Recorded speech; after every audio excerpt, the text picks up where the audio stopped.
What's up, adventurers? Welcome back to the channel. I'm your host, the Green Knight. This is my co-host, Bartholomew. Tonight we're jumping back into the tales of Sweatbeard Part 3. Obligatory disclaimer, neckbeards are icky and gross. They do icky and gross things, especially this guy who doesn't seem to have any personal boundaries. So, without further ado, let's jump right in. From user, Material Jellyfish 42. Sweatbeard Part 3. The Intervention / Pride and Envy. Hey y'all, it's time for Sweatbeard Part 3. I want to start with an apology for false advertising in my last post. I called it. The post was originally planned to be the finale, but there's just way too much stuff to go through. And this post would be 3 years long if I were to cram it all into one part. Besides, I don't want to leave anything out. You all deserve nothing short of the full, sweaty, uncomfortable experience. Thank you, OP. I love a sweaty, uncomfortable experience. So here are the other parts if you haven't seen them, in the description below. Here's the cast list for this part, besides me and Sweatbeard. Our descriptions can be found in Part 1. All names used here are pseudonyms. Liam, my goat. Close childhood friend of 14 years, incredibly caring and selfless person. Protective of those he cares about, though not at all confrontational. Well, yeah, no, I don't like confrontations! Anne, very close friend of 3 to 4 years, similar to Liam in terms of being protective and caring, but also completely unafraid of confrontation and always speaks her mind. Good that you got someone on your side there. Mitchell, my boyfriend during a recent chunk of this part and the next part. By far the healthiest partner I've ever had, and even though we're broken up, we're still best friends to this day. That's good. Last we left off, Sweatbeard and I had just finished our closure conversation. Yeah, that went super well. My hope was that at this point he would be done with his weird advances and I could finally be left alone. Yeah, anyway, at this point there was really only 1 month left of the summer, and I was fully done with one-on-one Sweatbeard hangouts. They made me uncomfortable, and I just needed to stop altogether for the summer. This did not mean I wouldn't see Sweatbeard again, though, because he managed to weasel his way into pretty much all of the group hangouts for the next month. And as I would find out, his creepy behavior wouldn't stop. Yeah, he hasn't given up yet, so he's gonna find any excuse he can to hang out with you, OP. Brief bit of context. My friend group is generally pretty raunchy and makes lots of sex jokes, myself included. And Sweatbeard included too. What made Sweatbeard's new jokes feel different, though, was the fact that they were clearly targeted at me, and there are absolutely underlying feelings layered beneath his jokes. Yeah, all good jokes have a kernel of truth, don't they? He'd either make jokes about how he wishes we were dating / having sex, unfunny SA / the R-word jokes targeted at me, creepy comments about my body, or weird fetish-related stuff. Yeah, as soon as he starts joking about shit like that, you gotta shut it down. And tell your friends, tell these 2 friends that are on your side, because like he was trying to do in the last one, he's putting it out there in small doses to normalize it, and it's only a matter of time until he starts acting on shit like that. Oh yeah, something I've neglected to mention until now is that I am 99.99% sure Sweatbeard has some sort of fetish related to getting hit in the nuts. You what?!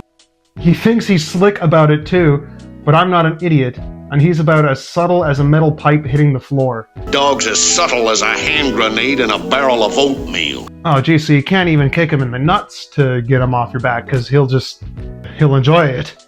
The amount that he alludes to it made it really obvious that he really wants women, particularly me, to hit him in the nuts. Anytime me or my friend Anne, only 2 women at the time in a predominantly male friend group, would make an offhand comment or joke related to someone being hit in the nuts, Sweatbeard would spend full minutes dwelling on it, being like, "That'd be so funny, I fully encourage it. Can you imagine? I can imagine. Yeah, please, mommy, stomp on my nuts, mommy." That's fucked up.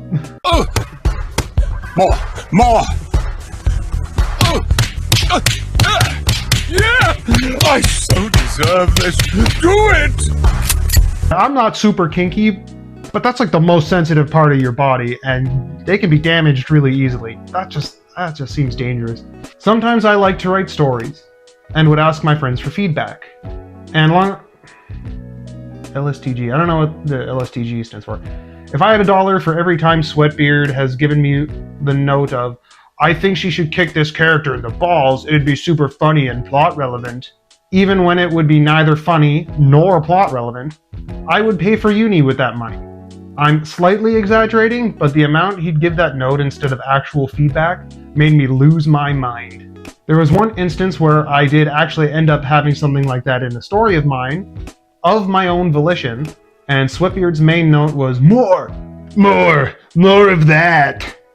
Also, a kind of funny bit of evidence of his fetish, but we'd sometimes play Mortal Kombat together, and he'd always play as that one girl who does a split and punches the opponent's crotch. And he'd spam that move a bunch. Is he trying to get off while you guys are playing Mortal Kombat? It's fucking gross. I usually play female characters when we play, but if I do that for too long, he'd be like, you should play a male character next time. Kenny, we all understand wanting to play as the chick once in a while, okay? You should play a male character next time and have some variety. As if he doesn't play the same character and spam the same move every game. I lightheartedly called him out for spamming once, like, wow, you really like that move, don't you? And he defensively blurts out, shut up, Jay, I just like her playstyle. She controls really nice. Sure, buddy, whatever you say. Like, dude, just put on a computer or, like, plug in the second controller and do that shit by yourself. Probably the wildest thing he'd do relating to this is anytime I'd talk about real-life incidents of me hitting or almost hitting someone in the balls on accident, I'm not a monster. Good, OP, because that shit really, really hurts. His response, without fail, would always be, he probably liked it. He actually said this in front of Anne once, and Anne just laughed and responded with, you're a fucking weirdo, Sweatbeard. Sweatbeard got really defensive. It was so funny. I love Anne. Yeah, that's like the perfect way to deflect someone if they're saying something that you're uncomfortable with, or asking you weird questions or trying to talk down to you. Just, oh, that's a weird thing to say, or huh, what a funny thing to say. Like, it's not insulting them, it's just deflating whatever they're talking about. But yeah, weird fetish tangent aside, he continued to make these comments and cling to me, sometimes literally, sometimes figuratively, when we'd hang out as a group. And it eventually got to a point where my friend Liam took notice. Up until this point, no one said or knew anything about the full extent of Sweatbeard's behavior. Most people know we'd been friends for a while and write off his behavior as us being close. But Liam is one of the few people in our group who knows my history of trauma in its entirety, and it makes him very conscious of when people make me uncomfortable. It's good that you got someone like that on your team who can help you out. One day after a hangout, Liam and his girlfriend were driving me home, and this is how the car ride went. Girlfriend: are you okay, Jay? You seem upset. OP: I am. It's just not anything I can talk about without consequences. Liam: like, if I guess it, would you tell me? Sure. Is it a specific person? Yeah. Is it Sweatbeard? Yeah. I immediately broke down crying and told him everything. See, up until this point, the only person who knew about Sweatbeard's weird behavior were my therapist and my mom. Though I didn't tell my mom everything. My abusive relationship had conditioned me to be afraid of retaliation, particularly from men, if they find out that I talk bad about them, which led me to not bring up Sweatbeard's behavior to him or anyone until Liam prompted me to talk about it first. Yeah, sometimes that just opens the floodgates. Like, you're holding everything together really well, and it just takes someone asking you, hey, are you okay? And then it just comes out. And I'm really glad that you have a friend like Liam and this Anna who you feel comfortable talking to, because having to bottle that shit up and not have anyone to talk about it with, or breaking down like that in front of someone you're not comfortable with, that can suck. Gonna have a bad time. And then you don't get invited to parties anymore. Don't ask me how I know. After catching Liam and his girlfriend up on everything, they had to take a moment to process it all. Once they processed it, we all agreed that we needed to do something about his behavior. And so we came up with a plan. Liam would talk to Sweatbeard about the weird stuff he's noticed and tell him to back off. And Liam would counter Sweatbeard's need to always sit/stand next to me by doing the same thing himself, beating him at his own game. Oh, what, is he gonna stand next to Sweatbeard or you? Because I think it's funnier if he does it to Sweatbeard. Like, he's just like always like rubbing on him and like trying to initiate contact. Just make Sweatbeard as uncomfortable as possible.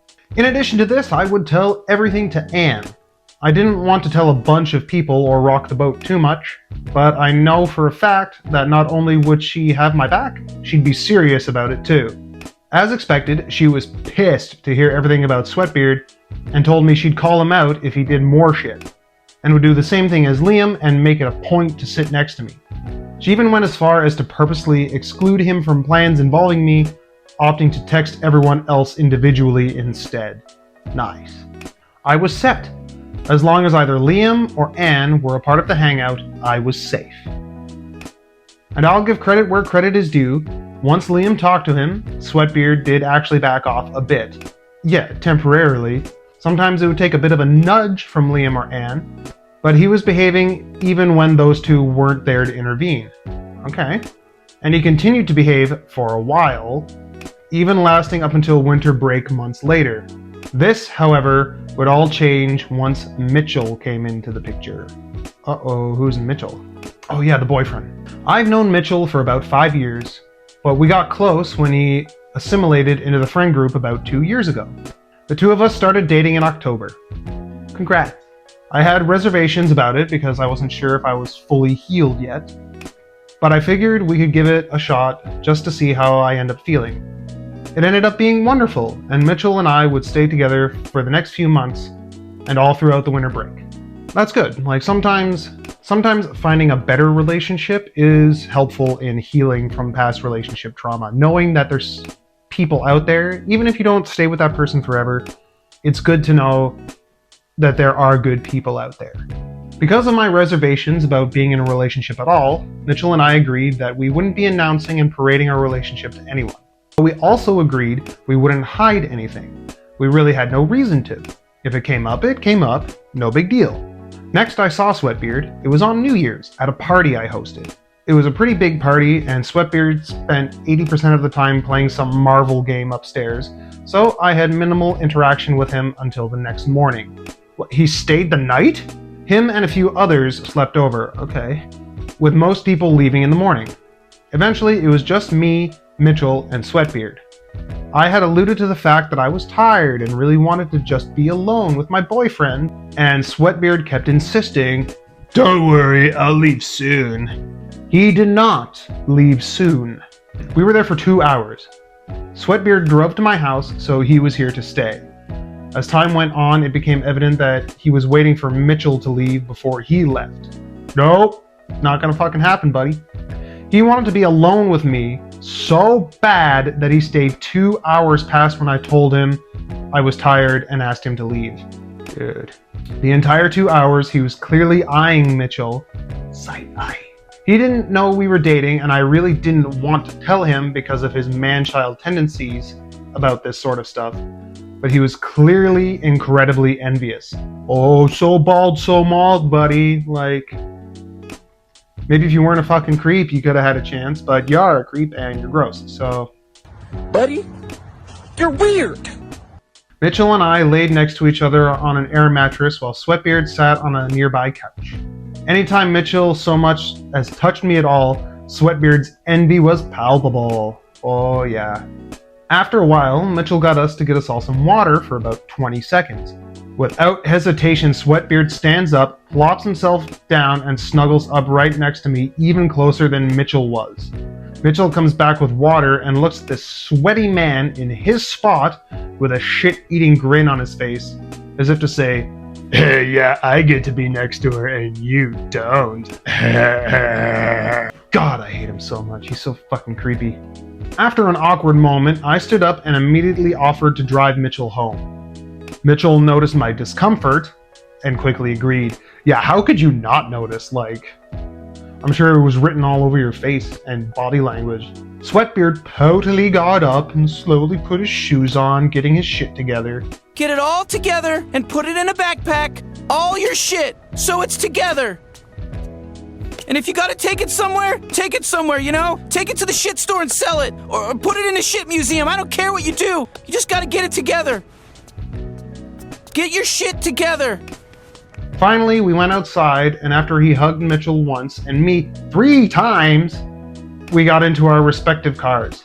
How did he hug you 3 times? I was just imagining like that bit in Snow White where Dopey just keeps running in and out of the house to get more smooches. He probably is fucking dopey too. Mitchell and I had planned to spend the day together, chilling at my house. So we were initially just gonna wait for Sweatbeard to leave. We waited for a minute, and then turned to see if his car had left yet. Not only did he not leave, but he was just staring into the window at me and Mitchell. Creeped out, we decided to go drive through somewhere and come back so Sweatbeard would finally leave my house. Yeah, go to Tim Hortons or something, get a coffee and a donut. Just go for it, are you, bud? Just go for it. Or fucking Dunkin' Donuts, whatever you guys have. This was Mitchell's first time witnessing Sweatbeard's weird behavior. He commented about it, and I just sighed like, oh babe, you have no idea. But I was too tired that day to tell him everything, so I didn't get around to it. At that point, I really didn't want to see Sweatbeard anymore this break. He drains my social battery way too much, and I'm tired. But one day, about 2 weeks later, he called me saying it was an emergency. Don't believe it, OP. He was actively having a severe panic attack and needed to be near someone to help him calm down. So call one of your 17 other friends that you share everything with. Like, it's not your responsibility to be his therapist. Even if you were in a relationship, it's not on you to maintain someone else's mental health. Like, you can be supportive and helpful, but no, you don't owe him anything. I thought about it and decided to be empathetic and come to his house to be there for him. It's a trick, OP. Despite everything, this is still the same guy who helped me when I was at my lowest. There was some part of me that kept holding on to hope that my childhood best friend was still in there somewhere. Nah, man. Nah, he died at puberty when his hormones started fucking with his brain. I get there, and immediately he seems fine. Not cheery and whimsical, but definitely way too calm and smiley for someone who supposedly just had a panic attack. I even brought it up to him that he seemed better, and he just goes, "Oh yeah, my panic attack stopped soon after you got off the phone. I'm really excited to see you." As happy as I was that I was able to help him get through this, I feel like this could have absolutely just been a phone call, if he was able to get over it this quickly. He wasn't in any active danger, he just needed company. This could have been an email. For this reason, I decided to stay, but spent the entire time texting our other friends, hoping even one of them was around so this didn't have to be a one-on-one hangout. This was unsuccessful, and the soonest we'd be able to get another person to hang out was in 2 hours. I just had to survive 2 hours alone with Sweatbeard before reaching salvation. A lot can happen in 2 hours. Truth be told, it was fine for the first half hour. We talked about our jobs, I talked about school, just normal conversation that felt normal. Until Sweatbeard asked the inevitable question. Fuck, what's this gonna be? "So Jay, what's going on in your love life? Are you still healing yet? I'm dying to know." Yeah, he's still waiting for that fucking door to be open. Like I said in the last video, he's not gonna move on. I can speak from my own gross neckbeard experience. I was this guy.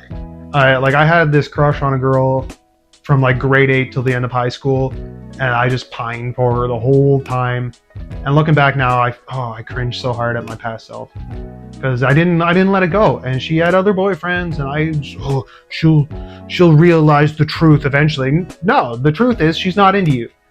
So you got to move on. I lost out on so many chances for a connection because I pined for this one girl who just didn't want to be with me.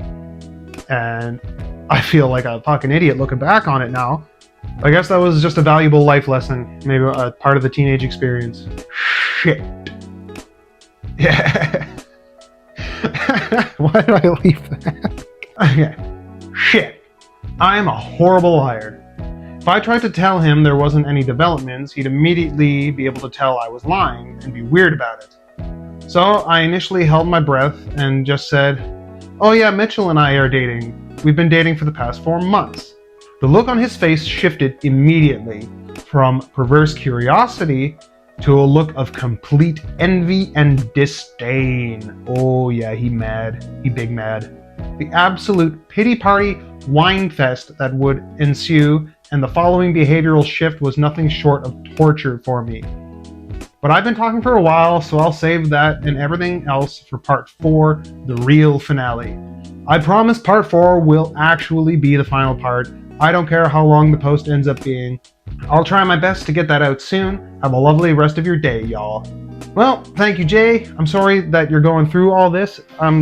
You really need to just cut this guy out. I hope you do that in part 4. I hope things don't get too intense in part 4. Well, OP, Jay, thank you for writing these stories for us. I don't mind that part 3 was a little shorter. It means I can pump out this video a little faster and hopefully have this part and part 4 up for you guys before Christmas. I was thinking about releasing these every Wednesday or Tuesday, so until part 4, I should really script these outros. But until I get around to that, you guys drink some water, do some push-ups, stay safe till next time. Just out for a rip, are you, bud? Just out for a rip. I come from the land of the polite, where shit's covered in ice. And when I'm down in the States, they're like, "You're too fucking nice."